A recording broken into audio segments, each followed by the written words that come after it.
আসসালামু আলাইকুম। সবাই কেমন আছেন? আশা করি সবাই ভালো আছেন। আজ আমি বানিয়ে দেখাবো আমের প্যানকেক। তো চলুন প্যানকেকের রেসিপিটা দেখে আসি। এর জন্য এখানে আমি 1 কাপ আম চটকিয়ে নিয়েছি। এখন আমটা আমি একটা বোলে ঢেলে নিয়ে নিচ্ছি।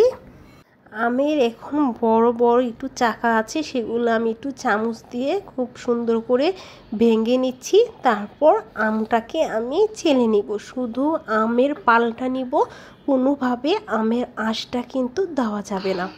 আমের পালটা 1 কাপ থেকে ছেলে নেওয়ার পর ঠিক যতটুকু পরিমাণ হয়েছে। এখন মিষ্টির জন্য 6 টেবিল চামচ এখানে আমি চিনি দিয়ে দিলাম। চিনিটা আপনাদের পছন্দের মতো দিয়ে দিবেন। গুঁড়ো দুধ দিয়ে দিচ্ছি 3 টেবিল চামচ।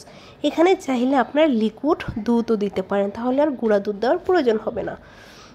এখানে আমি 1 কাপ ময়দা চেলে নিচ্ছি। প্রথম হাফ কাপ ময়দা দিয়ে দিলাম, তারপর আবারও হাফ কাপ ময়দা চেলে নিচ্ছি। মোট 1 কাপ ময়দা দেব। যেহেতু আমরা চেলে নেওয়ার পর 1 কাপ থেকে একটু কম হয়েছে, তাই ময়দাটাও 1 কাপই নিয়ে নিলাম। হাফ টেবিল চামচ আমি দিয়ে দিলাম বেকিং পাউডার। অবশ্যই হাফ টেবিল চামচ দিতে হবে, এর বেশিও দেওয়া যাবে না, এর কমও দেওয়া যাবে না। এখন পরিমাণ মতো নর্মাল পানি দিয়ে আমি এই একটা ব্যাটার বানিয়ে নিব। আর আপনারা যদি গুঁড়ো দুধ না দেন, সেক্ষেত্রে এখানে লিকুইড দুধ দিয়ে আপনারা গুলিয়ে নেবেন, একই হবে।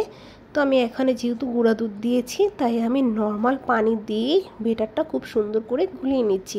খুব ভালোভাবে গুলিয়ে নিতে হবে যাতে কোনো লাম্পস না থাকে। আর এই ব্যাটারটা যেহেতু প্যানকেকের, এটা কিন্তু একটু পাতলা টাইপের হবে, এটা কিন্তু একেবারে ঘন হবে না।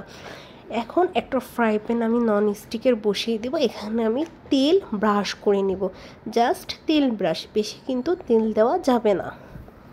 তেল দেওয়ার পর হালকা একটু গরম হয়ে নিলে এখানে আমি 1/4 কাপ যে মেজারমেন্ট কাপ আছে, সেই মেজারমেন্ট কাপের 1 কাপ এখানে ঢেলে দিলাম প্যানকেক।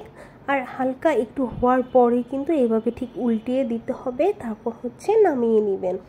এখন আবারও আমি এই ফ্রাই প্যানের মধ্যে আবারও তেল ব্রাশ করে এখানে আবার 1/4 কাপ দিয়ে দিলাম। হালকা কিছুক্ষণ রাখার পরে কিন্তু খুব সুন্দর লাল হয়ে যাবে।